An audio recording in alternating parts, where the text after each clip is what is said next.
Leader webinar series organized by the Center for Asia Leadership and run in collaboration with InvestKL. My name is Faustino John Lim, and today's webinar is Adaptive Edge, 3 Ways Leadership Impacts Team Agility, with our speaker joining us from Italy, Stefano Jordan. If you're joining us for the first time, our center is an organization based out of Boston, US, and Kuala Lumpur, Malaysia, operating in several cities across Asia. We were founded at Harvard University among fellows and alumni, and we are focused on helping leaders in Asia initiate change and manage progress in their organizations and communities. Our center's end goal is to help you support and promote societies which are thriving, democratic, and just. So although we focus on Asia, wherever you are in the world, I want to acknowledge our other viewers from every region, as it seems that all of us are going through tough times. And we also want to thank you for your support. We are in the midst of a 20-week series, and the purpose of these webinars is to really encourage and educate you during these uncertain times. And we do hope that we can be of some value to you during this time. I would now like to recognize our speaker joining us from Italy. Stefano Jordan is the editor of Harvard's The Practice of Adaptive Leadership, Italian edition. He is president of Sistema Italia, and he is also adaptive leadership trainer and faculty at the Center for Asia Leadership. So Stefano, how's everything going? Hi, John. Pretty well. Thank you. How are things? How are things in Italy? I know you guys got hit really hard, but how are things now? Yeah, we did. Yeah, we went through 3 pretty tough months, but now I mean things are starting to improve and go back to some sort of normality. Okay. Well, I hope I get to be able to visit you sometime in the near future if it's all right. So let's get right into the question is, how do we practice leadership to build more agile teams and organizations? What's the connection, Stefano? The floor is yours. First of all, hi everyone, and thank you all for joining in today. It's a pleasure to be back, even though virtually at the Center for Asia Leadership, which was my house for a few months last year. So interestingly, most of you connected leadership with expectations, and very few of you think that leadership has anything to do with loss as well. Hopefully by the end of today's webinar, you'll have started to slightly rethink question your ideas around leadership, which is a very hot topic and a topic that has become particularly needed during this time. As John mentioned, this time of incredible, enormous tension that we all went through. Please let's move on with the slides. We could say that we are living in a time of crisis, and I want to explore with you the etymology of the word crisis. Crisis comes from a Greek verb that means to decide, to choose. Very interesting. Let me say it again. Crisis, a time of crisis, is a time for big, tough, unpopular, difficult choices, decisions. I believe that's the time we're in. A time where we are called to make important, tough, unpopular decisions. So it's our own responsibility to make sure that our groups, our communities, our organizations learn from this time of crisis, improve thanks to this time of crisis, and don't turn this time of crisis into a time of disaster. So let me give you another etymology. The etymology of disaster, it's very interesting. It's a bit poetic as well. A disaster is a falling star. How interesting is that? A disaster is a falling star, is a star. Let's imagine a shooting star that has reached the final phase of its journey. So it's a star that can no longer improve. It's a star that is destined to die. So do you see how different a crisis and a disaster are? In a crisis, there's a lot of potentiality. There's a lot of room for improvement. There's a lot of hope in the word crisis. There's no hope in the word disaster. As I said a moment ago, it's our own responsibility through our actions, our exercise of leadership, to make sure that a moment of crisis doesn't turn into a moment of disaster.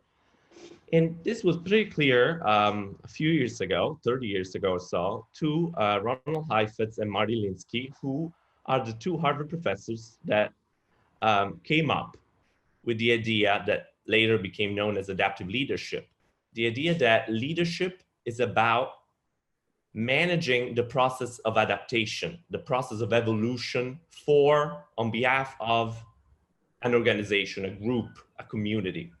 So in this slide, you can see the key idea of what I'm talking about. The idea is that with your action of leadership, with your exercise of leadership, you can push your group, your organization towards its fuller realization of its adaptive journey.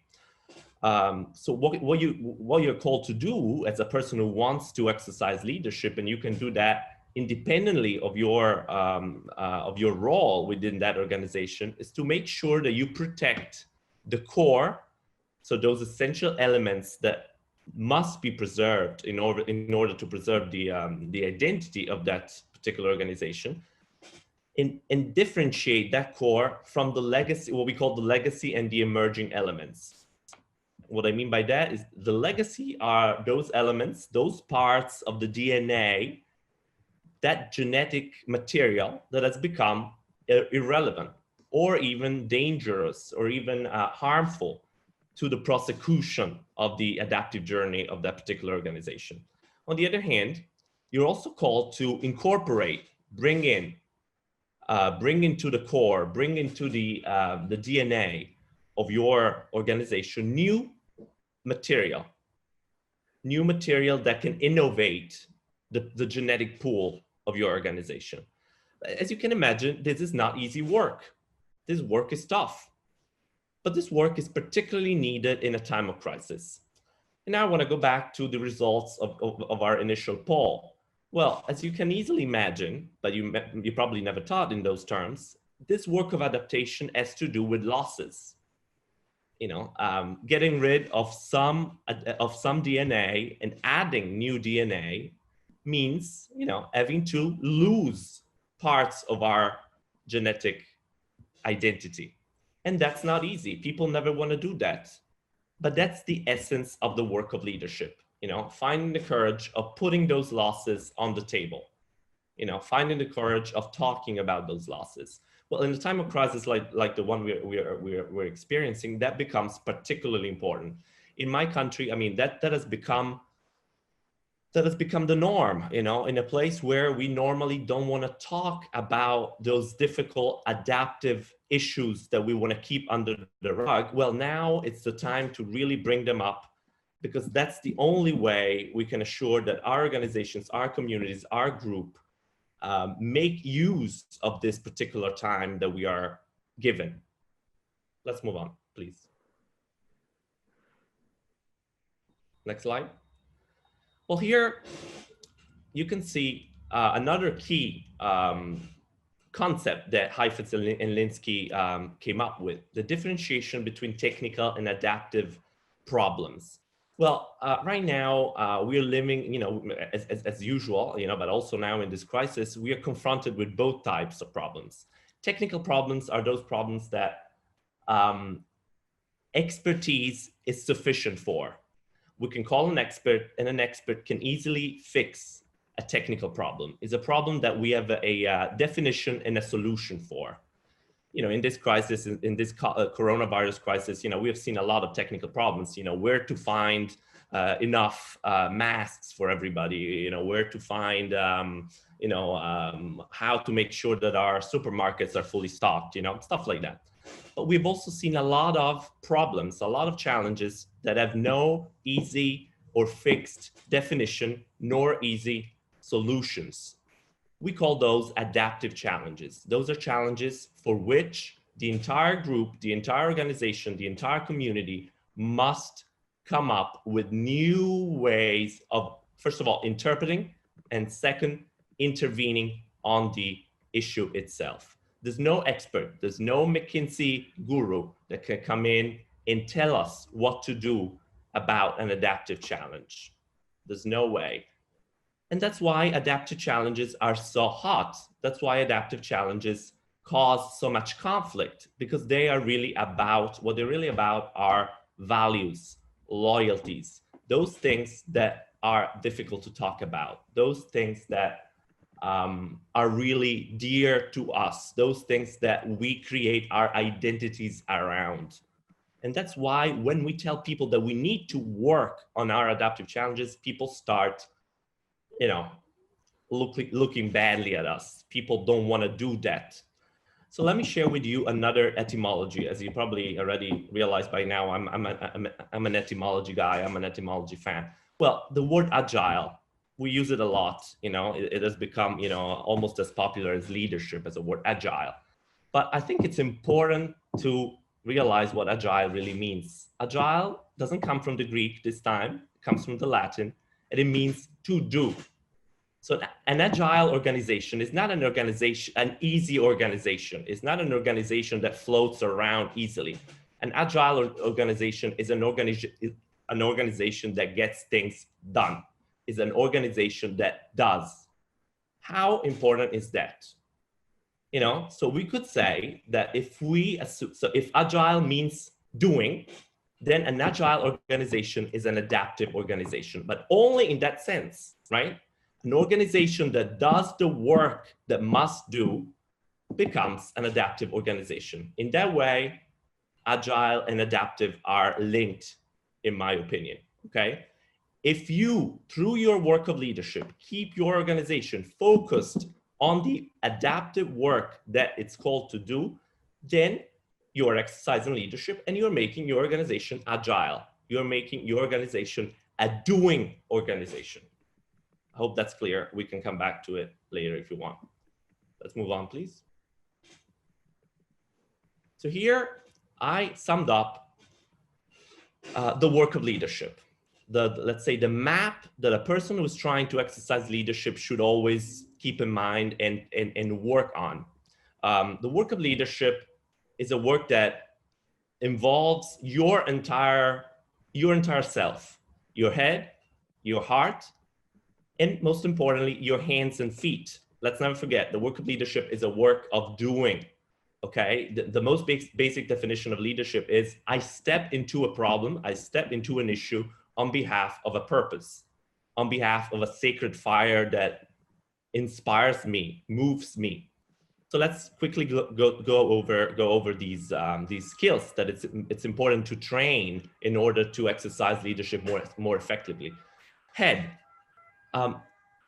Before I can intervene on a problem, particularly an adaptive problem, it's important that I gather as much data as possible on the problem, okay?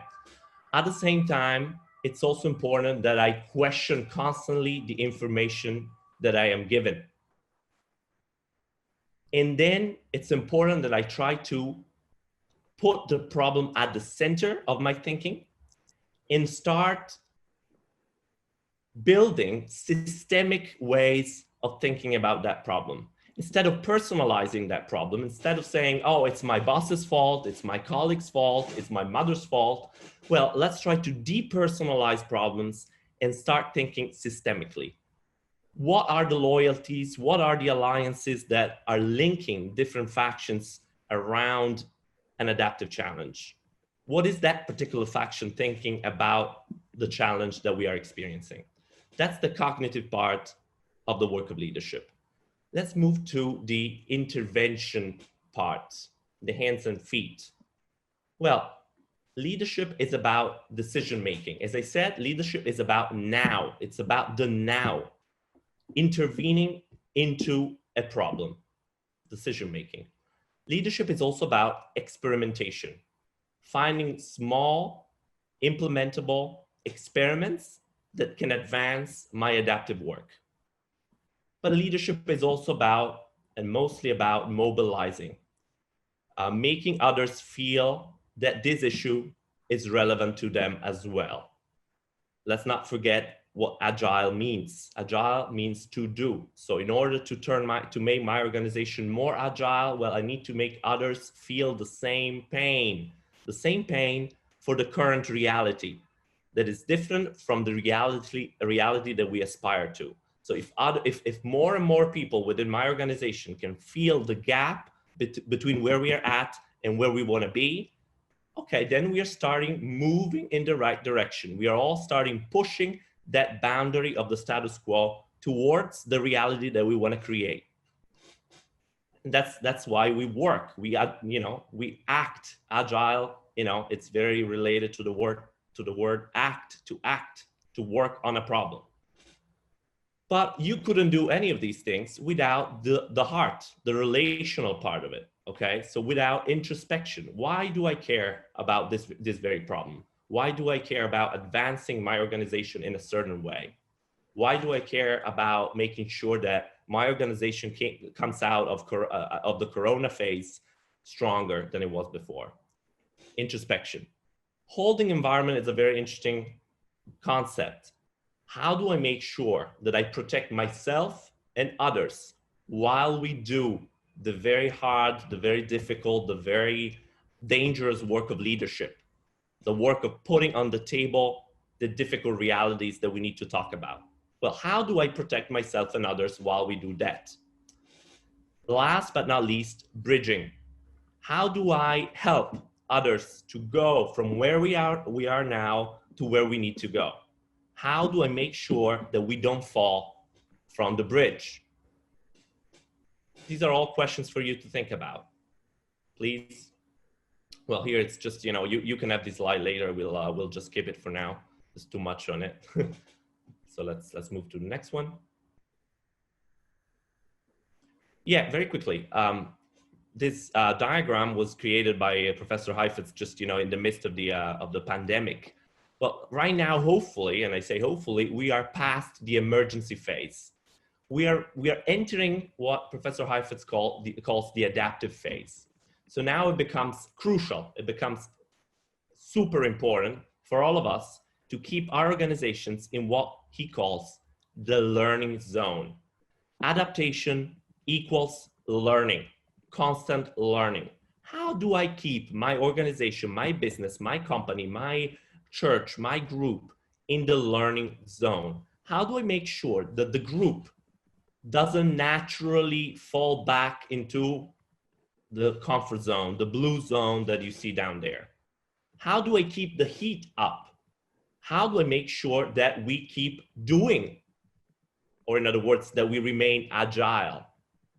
Well, by doing the things that we looked at a moment ago. But it's important, it's crucial now. The tendency of our groups is to go back to the comfort zone, to go back to, even I started by saying, we're going back to normality. Well, we don't want to go back to normality. We want to advance. Please. Next slide. Yeah. So, sorry, Stefano, just getting engrossed in your teaching. So the second part of this presentation is, what are some ways we can immediately practice these ideas? Sure. Well, it's a tough time, as you started by saying, John. It's important. I always say that the work of leadership, the work of adaptation, is a work of conservation and renewal. So similarly, we are called to do both. We are called to protect, and we are called to advance, push. It's hard to find a balance between the two, but it's what we need to do in order to do that work, that adaptive work that I talked about. So, in this slide, I kind of summed up the mood that I think we should be in, particularly now that our groups, our organizations, our communities are slowly, lifting up again the head after this incredibly crazy period that we went through. Well, now it's time to maintain. I love the word repair and renew. So keep our organizations in that adaptive mode, in that adaptive mood, but also make sure that people are okay. call them one more time. Yeah, send them just another email. Organize another call. They need you. They need to hear from you. They wanna know. People are lost. We're still lost. Okay. We all say we are okay, but well, are we? So we need to proceed with conviction, but we need to constantly reset, recreate expectations. And that, it's not so bad that, 57% of you, linked leadership with expectations. Expectations play a big role, even though losses, I think, are even more important. Okay, next. 5 actions, 5 verbs to, communicate to you the mood that I think we should be in. Rethink the work at the center. In order to be agile, in order to do that work, we constantly need to rethink what's the work at the center that we need to do. Especially now that so many things have changed. Similarly, we are called to remap our stakeholders. If we keep the work at the center, if we keep the adaptive challenges at the center, then the map of people moving around and feeling different things around those problems changes constantly. So it's important to constantly think our people's alliances, our people's loyalties changing regarding the challenge that we are working on. Number 3, very important, very, very, very hard. Bring in unusual voices, new voices, maybe voices that have emerged during the pandemic, maybe voices that before used to be a little silenced, and now they found a new role. I'm thinking maybe about, new generations, young people that have played key roles in the adaptation of their organizations during the pandemic. Here in Italy, entire organizations have been literally, carried through the pandemic by young people that help their bosses implement, work from home systems. Without them, that adaptation wouldn't have been possible. Number 4, experiment with courage. Courage and leadership go hand in hand. Experiment with courage. Small, little niche experiments that can then be applied to the broader organization, to the rest of the organization. Number 5, I said it already, help others to see losses and opportunities. Losses and opportunities. What's after the bridge? So direct people to the bright future that could come if we do the work that we are called to do. But at the same time, you cannot do that without telling people what they might lose in the process. I know it's hard, I know it's difficult, but it's the only way a crisis can turn into an opportunity and not into a disaster. Yes? Next.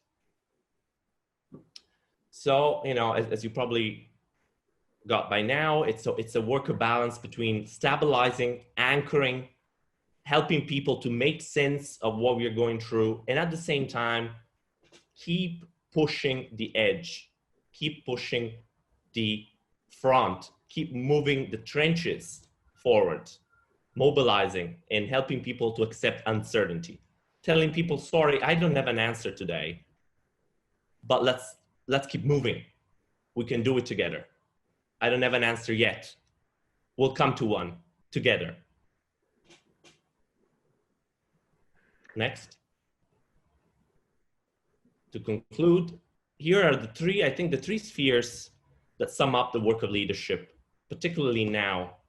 Well, let me start from self-care, because I experienced that myself during this lockdown and this pandemic. If you don't take care of yourself, nobody will.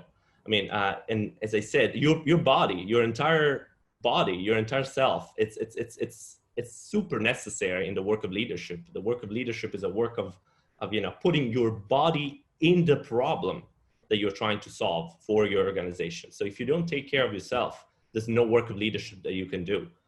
Holding environment, remember. So once you try to do that, then you can start moving into the other two spheres that you can see there. Community strengthening on the one hand, and community questioning, community pushing, community pushing, let's call it, change of perspective. So leadership is a work of protection of what must be kept in order to secure and protect the identity of that group. And at the same time, constant push for a change of perspectives. Those perspectives that are obstacles in the process of adaptation. So yeah, I think that can sum up the work that we're called to do in order to be and become more agile. But let's not forget that agile doesn't mean easy. Leadership is never easy. Agile means focused on the work that we need to do, on the work that we are called to do by the adapting environment that is changing constantly around us. That's the connection between agile and adaptive. Agile, without adaptive, agile becomes nothing, I think. Agile becomes, if agile is a synonym for easy, then we don't want to be agile. If agile means focused on the work, then we must be agile. Thank you. Stefano, thanks so much for that presentation and just sharing all these insights about adaptive leadership and its connection with being agile. It's definitely not easy work. We are going to go right into our questions, and it seems that we have a very popular question here. So we would like to put Suresh, make sure your mic. Oh, okay. So I already said the name Suresh, but can we unmute Suresh?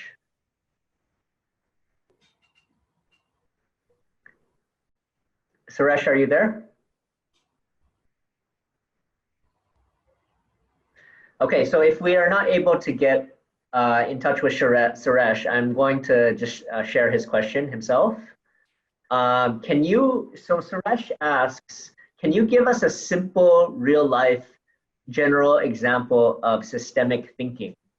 So a simple real life general example of systemic thinking. Maybe it can be from your own context, Stefano, maybe how Italian society or culture has changed, or perhaps a client of yours of systemic thinking, and basically how that needs to adapt, using behaviors from the adaptive leadership framework.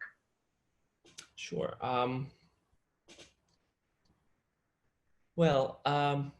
I'm working with a lot of, because the Italian economy is made up mostly, or for a large part, of medium small family businesses. And in most cases, these businesses are completely built around a big personality. And oftentimes this person, is getting old, and he or she doesn't have, an idea, a plan for the after, for what is gonna be when he or she must retire. Well, especially now in the pandemic, we have seen this become a huge problem. You see, this has been an extremely personalized model of business. This pandemic, this crisis, helped us realize that is not sustainable anymore. These businesses, in order to thrive, they must rethink their priorities. They must rethink what they thought was the only way to do business. And what I mean by that is, they need to associate, they need to come together, they need to lose maybe a little bit of their identity.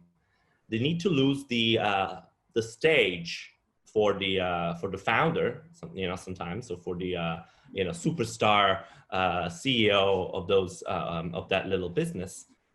But in order to thrive in the new changed scenario that we live in now, they need to experiment something new, and that's extremely hard. And I'm seeing a lot of clients looking for help. But when you tell them, well, You need to lose something in order to gain something bigger and better and brighter and newer and more solid and more, sustainable. Well, they don't like that too much. But, in this pandemic, I mean, if they don't start doing that, we're going to see a lot of failures. That's one example from my experience from our economy, for instance. Okay, so we have a next question from Silvana. Can we put him on the line? Silvana, are you there? Hello. Hi, Silvana. So just share a bit about yourself, where you're from, and then your question to Stefano. Thanks for joining us. Thank you. I'm from Peru. Well, my question is, nowadays organizations want answers, and in this uncertainty, they find in agile practice a framework to reduce this uncertainty. The question is, how can we make an equilibrium between technical and adaptive issues in order to mobilize the system to a B point? Okay. Stefano, was that clear? Did you get that? Hopefully. Thank you, Silvana. Well, you used the word uncertainty, and you said reduce uncertainty. Well, I don't know if I agree with that. I don't think that reducing uncertainty should be the goal, or the immediate goal, or the main goal of what we do, of our work of leadership. Certainly, we are human beings. We don't want to live in uncertainty forever. We are not made to live in uncertainty forever. I'm not saying that. Uncertainty, it's painful, but it's needed. And so I would say, let's not rush to bring our organizations, our groups, our families, ourselves out of uncertainty too soon. That would be what we call in jargon, in adaptive leadership jargon, work avoidance. What we need to do, and what I tried to convey with that diagram a moment ago, was the idea of keeping your organization in what we call the productive zone of disequilibrium. How interesting is that? Productive zone of disequilibrium. I don't know what that is for you, Silvana. I don't know what that is for your organization. What I'm saying is that learning only emerges when there is disequilibrium. Agility is a result of disequilibrium. Productive, agile are synonyms. They mean the same thing. They mean to advance the work that you're called to do. And you can only do that when things become a little hot, when things become a little uncertain, when things become a little unsettled, when things become a little questioned, when things are put clearly on the table, when the difficult conversations are allowed, when the difficult questions are asked. If that then leads to reducing uncertainty after, wonderful.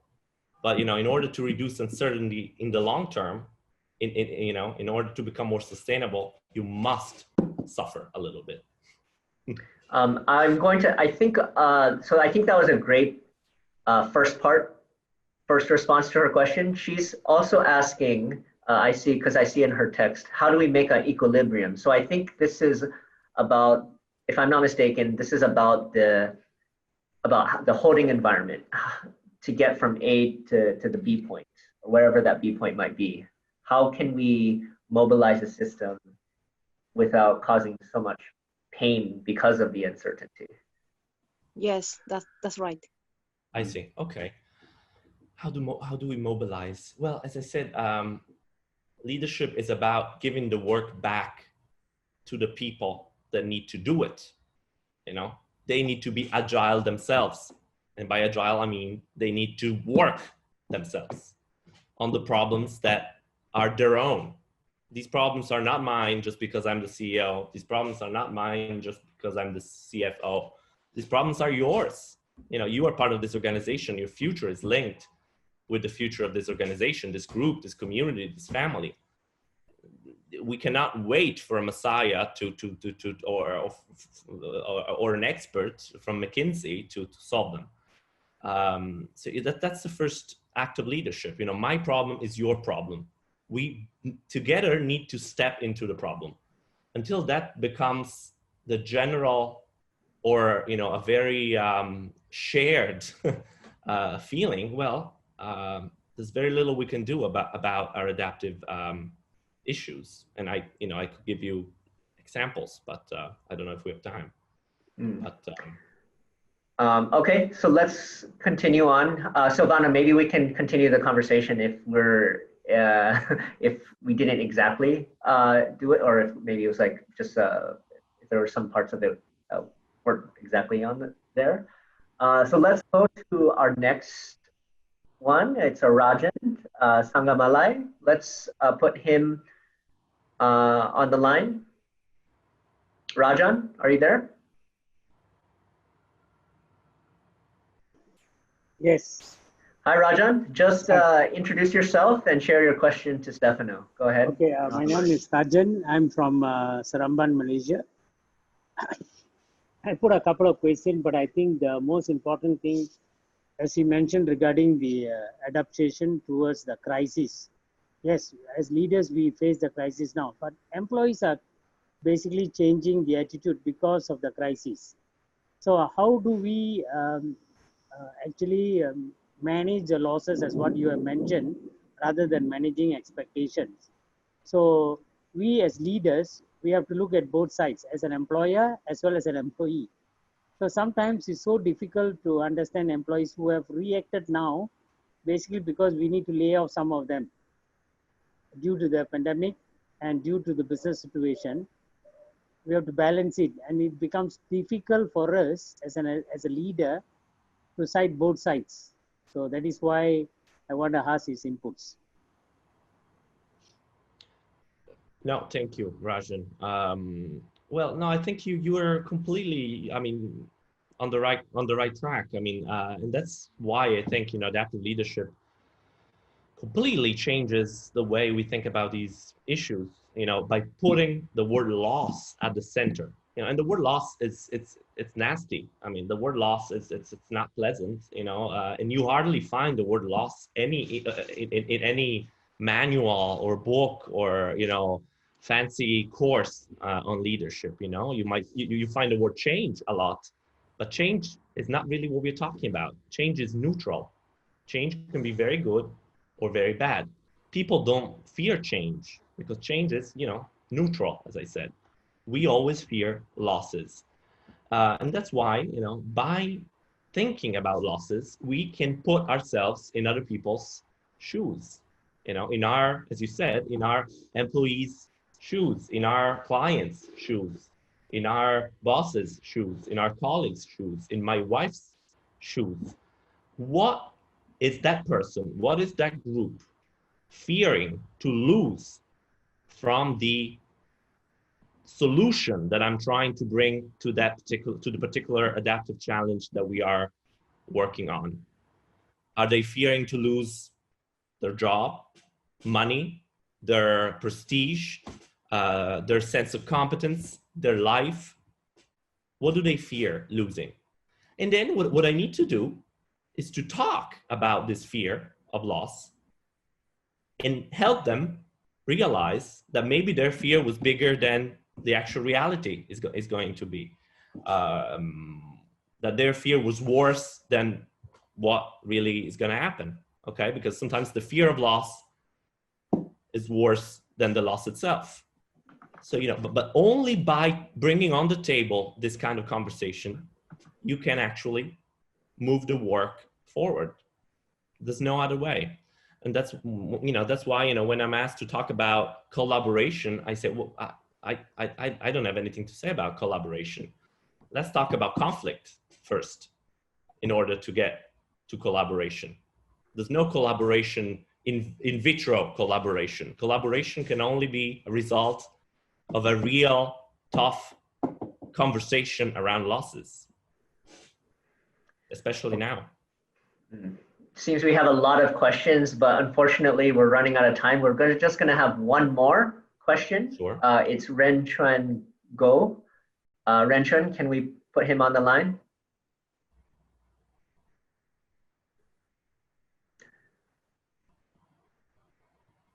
Renchun, are you there?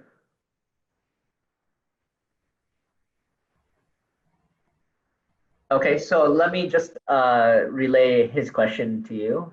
So leadership involves making decisions and proceeding with conviction. How much time is required for such decisions to be made, and how do you define if it is timely? At the same time we do this, we need to also manage expectations of stakeholders. Your thoughts? Yeah, thank you. Renchuan. Renchuan. Renchuan. Thank you, Renchuan, for the question about time. We didn't mention it yet, but time is an essential component. It's an essential variable, and it's tricky because, you know, the timeline, let's say, of technical and the timeline of adaptive are different, are very different. Although we are called to deal with both at the same time, so that creates a lot of confusion.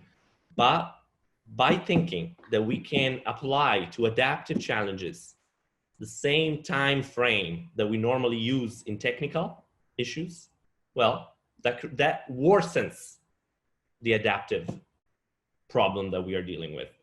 Adaptive requires time. You know, the world wasn't created wasn't made in a day. An adaptive challenge, an adaptive challenge is often quiet, stays dormant for a long time, also because we don't want to see it. We don't want to bring it to the surface. But, you know, it takes time for the group, for the organization to even realize that we have a problem. And then when we realize it, we might only see a little piece of it and start working on it.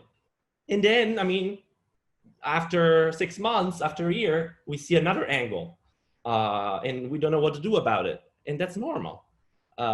You know, so let's, an image that I'm finding useful in this pandemic, it's an image, you know, in Italy, we have a few volcanoes and the one in Naples, the Vesuvium, it's a quiet volcano. You know, it hasn't exploded in a long time, in centuries, but it's the one that destroyed Pompeii, as you all know. Well, there's often clouds over the top of the volcano. Well, my recommendation is not to be distracted by those clouds too much. The clouds are a good image for technical problems. You know, there's a potentially way more dangerous issue lying at the bottom of that volcano, but we are too often focused on the clouds that are running by.